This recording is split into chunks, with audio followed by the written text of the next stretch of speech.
शुरू हो रही है। धन्यवाद उपसभापति महोदय। मैं आज सहकार संशोधन के समर्थन में अपने विचार रखने के लिए खड़ा हुआ हूं। सबसे पहले मैं माननीय देश के विश्वगुरु माननीय प्रधानमंत्री जी नरेंद्र मोदी जी का और माननीय केंद्रीय जी मंत्री सहकारिता मंत्री माननीय अमित जी शाह का अभिनंदन करता हूं कि उन्होंने सहकारिता के लिए केवल एक व्यवस्था बल नहीं बल्कि देश के करोड़ों लोगों की आर्थिक सशक्तिकरण का माध्यम बनने का काम किया है। सभापति महोदय, हमारे देश में एक बहुत सुंदर कहावत है, 1 और 1 11 होते हैं जब हाथ मिलकर काम करते हैं, और इन्होंने अपने हाथ सरकार के अपने हाथ में हाथ मिलाना चाहिए। ये जो नाराबाजी है वो बंद करके सरकार के लिए सहकार करना चाहिए, ये मेरी उनकी खास कहा है। हमारे मराठी में कहावत है, बिना सहकार नहीं उद्धार। अगर आपको खुद का उद्धार करना है तो हमारे साथ सहकार करो, यही कहना है। विषय पर बोलिए। यस सर, मैं विषय पे बोल रहा हूँ सर। एक किसान जब अकेला बाजार में कमजोर काम करता है तो कमजोर हो सकता है, लेकिन 1000 किसान जब मिलकर सहकारी संस्था बनाते हैं तो किसान बाजार की ताकत बन जाता है। यही सहकारिता का नियम है। यही मैं महाराष्ट्र से आता हूँ उपसभापति महोदय, मुझे पूरा विश्वास के साथ इस सदन में कहना चाहता हूँ कि महाराष्ट्र से मिट्टी से ये सहकारिता की भावना रची बसी है। वैकुंठ भाई मेहता ने ये सब काम किया है। महाराष्ट्र के सरकार की चीनी किसानों को केवल गन्ना उत्पादन नहीं जोड़ा बल्कि ग्रामीण व्यवस्था को मजबूत किया है। दूध सहकारी संस्था के वजह से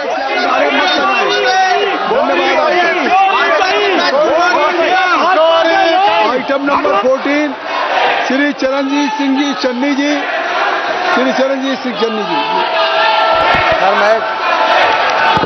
sir, I rise to present a copy each of the 39th, 40th, 41st, 42nd, 43rd, 44th, 45th and 46th report of the Standing Committee on Agriculture, Animal Husbandry and Food Processing has listed against my name at serial number 14 in today's list of business. Thank you. Charanjit Singh ji Channi जी।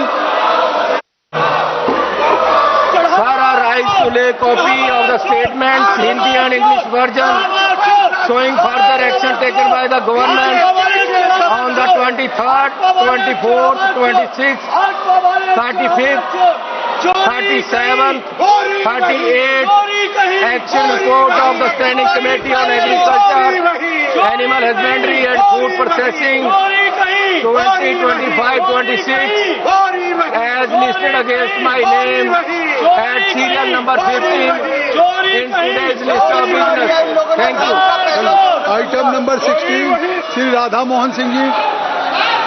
महोदय, मैं आपकी कार्यसूची में मेरे नाम के सम्मुख यथा सूचीबद्ध रक्षा संबंधी स्थायी समिति के 11वें, 12वें, 13वें, 14वें, 15वें, 16वें, 17वें और 18वें प्रतिवेदन के अध्याय 1 और 5 में अंतर्विष्ट सिफारिशों पर सरकार द्वारा अंतिम की गई कार्रवाई संबंधी विवरण एक प्रति सभा पटल पर रखता हूं। धन्यवाद।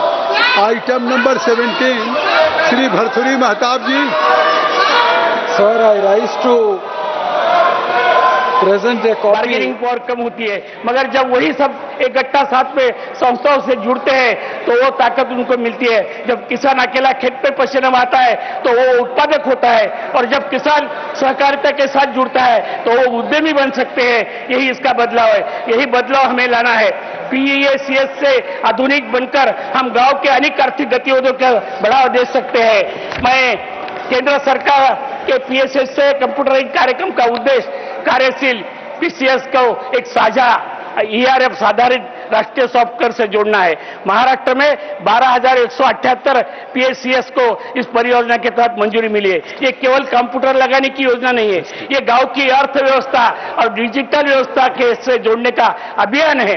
महिलाओं के लिए मैं यही कह सकता हूं साहब कि माननीय उपसभापति, मैं विशेष रूप से महिलाओं की बात करना चाहता हूं।